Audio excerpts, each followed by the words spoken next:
Fala galera, professor Giga aqui na área e hoje eu trouxe uma dica muito show para vocês sobre a parte da geometria molecular, galera. Então hoje nós vamos aprender como determinar a geometria molecular de algumas moléculas, galera. Vamos junto, vamos que vamos. Galera, olha só, a geometria molecular, galera, é um conteúdo que é muito tranquilo.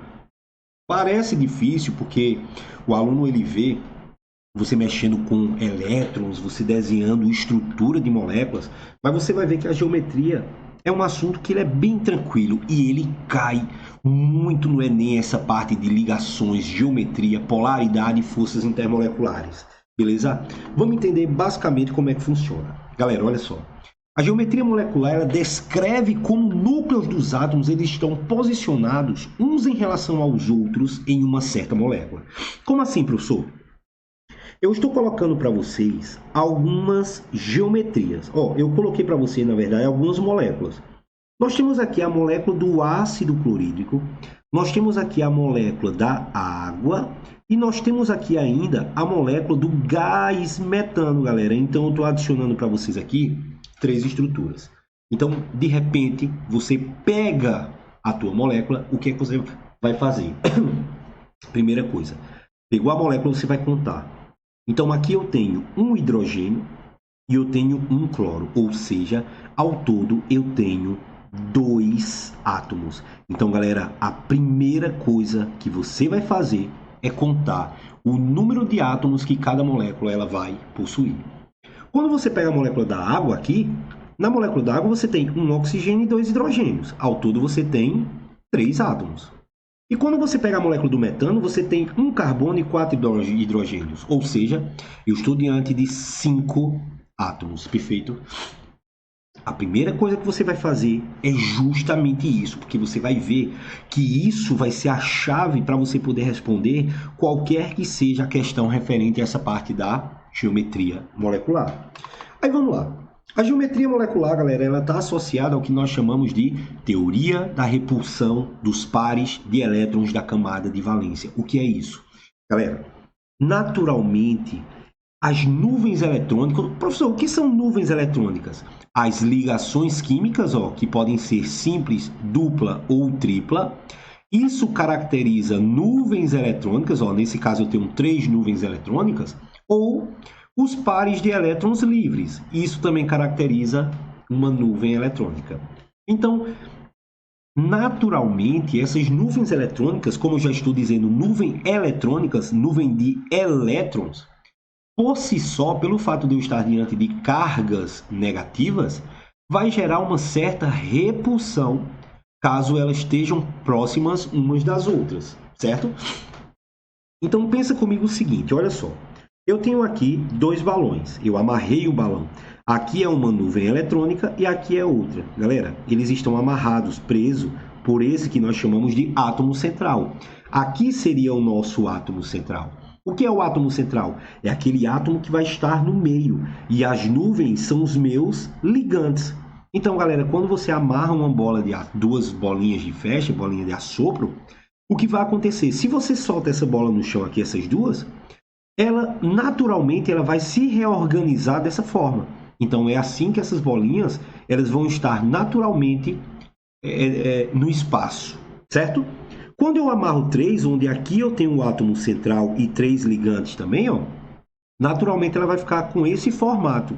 E se eu amarrar essas 4 aqui, eu tenho também um átomo central aqui no meio, conectados a essas outras 4 bolinhas, ou seja, naturalmente ela vai se reorganizar dessa forma. Por quê? Porque, galera, é assim que funciona a natureza. A natureza, essas nuvens eletrônicas, elas procuram ficar os mais afastados possíveis umas das outras. E isso é o que nós chamamos de teoria da repulsão dos pares de elétrons da camada de valência. Então, inicialmente, galera, o que é que eu quero que você pegue? Nós vamos trabalhar com moléculas di ou biatômicas. Galera, di vem de 2. Então, aqui você tem 2 átomos e aqui você tem 2 átomos. Então, moléculas diatômicas são aquelas moléculas que eu tenho 2 átomos. Galera, direto.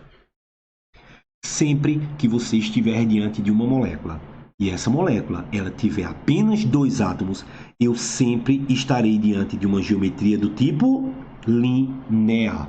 Galera, já já eu vou mostrar um programa para vocês, um simulador, para você entender o porquê essa geometria ela é linear. Mas grava isso. Se eu pegar, por exemplo, ó, H2 linear, O2 linear, N2 linear, HCl linear, HBr linear, CO linear. Então, sempre que você estiver diante de uma molécula e essa molécula tiver apenas 2 átomos, eu sempre estarei diante da geometria do tipo linear. Galera, é só isso. Alguma dúvida? Qualquer coisa, me procura. Vamos embora? Mas de repente, você agora se depara com uma molécula e essa molécula agora ela tem 3 átomos. Vamos contar? Ó, berílio, hidrogênio, hidrogênio. Opa, tem 3. Carbono, hidrogênio, nitrogênio. Galera, muito cuidado com isso. Eu vou até colocar um asterisco aqui, ó. É a primeira molécula que você vai ter que ter cuidado. A partir do momento que você está diante de uma molécula e essa molécula ela tiver 3 átomos, você vai ter 2 possibilidades de geometria. Primeira, ou a geometria ela pode ser linear, ou a geometria pode ser angular. Então, galera, você vai contar. Se tiver 3, eu vou ter 2 possibilidades. Ou ela é linear, ou ela é angular. Então, o que é que você vai ter que observar? Ó, par de elétron, par de elétron. Então, galera, você vai pensar o seguinte. Para você estar diante de uma geometria linear, primeiro você tem que estar diante ou de uma molécula biatômica, aí é direto, ou de uma molécula triatômica. Aí você vai analisar. Ao redor do átomo central. Professor, quem é o átomo central? O átomo central é aquele cara que está lá no centro. Então, esse cara aqui, ó, o berílio, é o átomo central. Então, ele é o teu interesse. Você vai analisar justamente quem está no centro. Então, você vai pensar assim. Quando é que a geometria é linear? Quando no átomo central não sobrar par de elétron não ligante no átomo central. Quando é que a geometria vai ser angular? Quando sim sobrar par de elétron não ligante no átomo central. É apenas isso. Quando você pega o hidreto de berílio aqui, ó, você tem o berílio que ele é da família 2A. Galera, pensa comigo. Se o berílio é da família 2A, ele tem 2 elétrons. Eu vou botar aqui, ó, um elétron aqui e um elétron aqui. Aí eu vou analisar quantos hidrogênios eu tenho. Galera, eu tenho 2. Cada elétron do berílio vai compartilhar com cada elétron do oxigênio aqui, ó. Ou seja, o berílio tem 2 elétrons e tem 2 hidrogênios para ligar. Galera, 2 e 2. O saldo vai ser 0. Então, quer dizer que ao redor do berílio não vai sobrar, porque todos os elétrons aqui, ó, estarão ligados. Então, qual é a geometria? Molécula com 3 que não sobra, linear. Mesma coisa acontece aqui no ácido cianídrico, ó, HCN. Quando você pega essa estrutura do HCN, o carbono é o átomo central. Galera, carbono família 4A. Nitrogênio família 5A ou grupo 15 ou grupo 14. E o hidrogênio ele está lá no grupo 1. Então ele precisa apenas de um elétron. Lembra da teoria do octeto? Para um átomo adquirir a estabilidade, ele precisa de 8 elétrons. Ou seja, o carbono ele é da família 4, então ele tem 4 elétrons. Se ele tem 4, ele precisa de mais 4. Show? Então vamos lá, a gente tem que dar um jeito para esse carbono compartilhar esses 4 elétrons. Se o nitrogênio ele é da família 5, ele precisa de 3. Então peraí. Se o nitrogênio é da 5, ele tem 1, 2, aí vamos lá, ó. 3, 4, 5. Galera, eu sei que o nitrogênio precisa de 3. O que é que eu vou fazer? Eu vou dar um jeito dele compartilhar esses 3 elétrons dele com o carbono. Então, eu vou botar carbono aqui, ó. 1, 2, 3. Galera, o carbono tem 4. Desses 4, eu vou usar 3 para compartilhar com o nitrogênio para poder estabilizar ele, ó. Então eu vou estabilizar aqui com uma ligação tripla. Tá vendo, ó? Então o nitrogênio ele tem 1, 2, 3, 4, 5, 6, 7 e 8. Tá estável.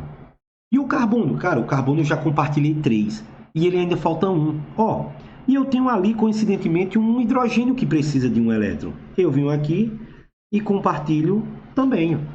Quer dizer que ao redor do carbono, os 4 elétrons dele ligaram. Se ligaram, galera, então eu estou diante de uma geometria linear. Por quê? 1, 2, 3 átomos e no átomo central não sobra par de elétron não ligante. Então, geometria do tipo linear. Show? Aí, galera, de repente, eu vou me deparar com isso aqui, ó. Molécula da água, ó, H2O. Quem é o átomo central? O átomo central é aquele cara que só aparece uma vez, é o oxigênio, tá aqui. E ao redor dele, hidrogênio e hidrogênio. Galera, oxigênio família 6A ou grupo 16. Então, ao redor do oxigênio eu tenho 1, 2, 3, 4, 5, 6. Galera, regra do octeto. Para um átomo adquirir a estabilidade, ele precisa de 8. Se o oxigênio ele tem 6, ele precisa de mais 2. E olha para cá, galera. Coincidentemente, eu tenho aqui 2 hidrogênios. Ou seja, vai compartilhar aqui, vai compartilhar aqui.